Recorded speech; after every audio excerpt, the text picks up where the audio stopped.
Salut les amis, comment allez-vous? J'espère bien, sinon chez moi pas mal. Ok, le leader Félix est déjà bienvenue à la chaîne. Si tu es nouveau, déjà abonne-toi et active la notification pour manquer aucune autre vidéo.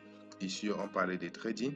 Ici, on parlait des crypto-monnaies, la finance décentralisée. On parlait de tout ce qui concerne l'argent d'ailleurs. Donc, n'oublie pas de t'abonner.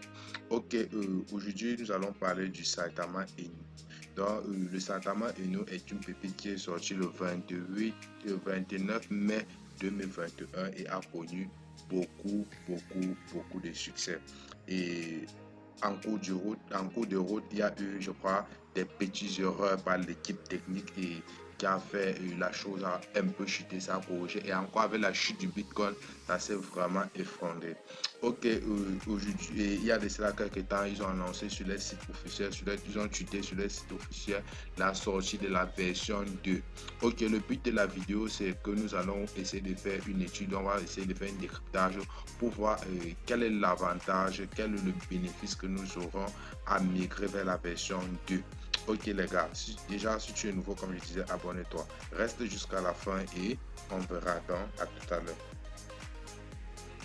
Ok, ici nous sommes sur les PDF et déjà pour avoir ce PDF, vous pouvez passer par les tuteurs officiels et vous pouvez télécharger le PDF et le traduire en français parce que le PDF nous donne tous les détails, la feuille de route et le but, le pourquoi ils ont vraiment décidé d'émigrer.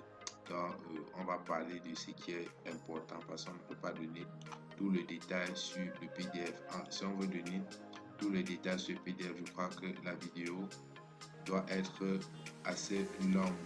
Ok, ici, on constate ici que sur la V2, il y aura 5% qui sera dédié aux taxes, donc 5% aux taxes. Ici, il y aura 1,25 qui sera brûlé de façon automatique. Ici, il y aura 1,75% dédié au projet, 1% à la distribuer à tous les détenteurs.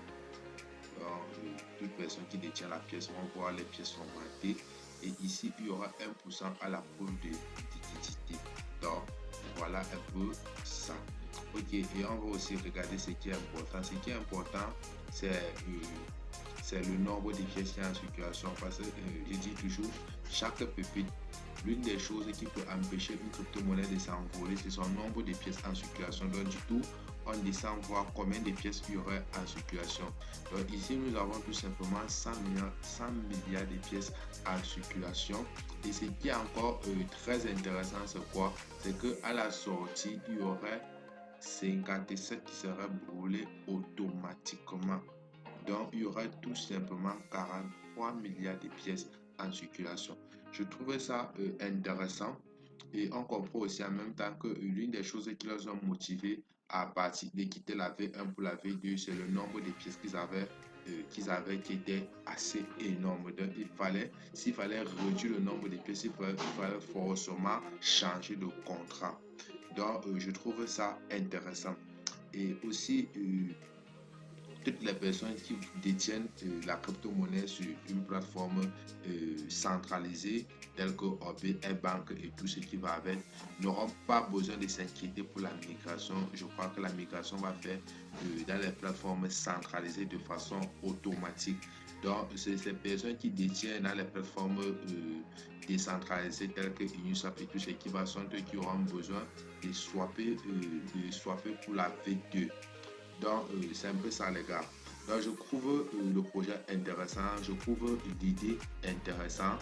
Donc, restons scotchés et patientons le lancement, voir ce que ça va donner. Donc, les gars, c'était tout simplement une petite vidéo. Portez-vous bien et la suite prochaine.